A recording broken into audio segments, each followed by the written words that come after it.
Oh, it's my Custom Cruisers beautiful bit of kit here. We've got an EFI to carb kit for twin cams. Okay, also they fit the Magneti Morelli Evos too.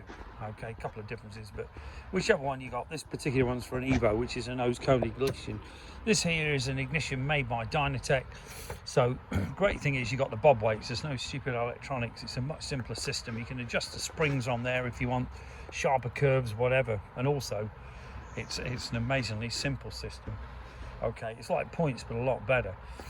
Some of the ones now, they've got so much electronics on them. There's all dip switches for RPM, for curves and everything, which in all honesty, I've had loads of bikes, even tuned bikes, you've never needed to adjust them anyway.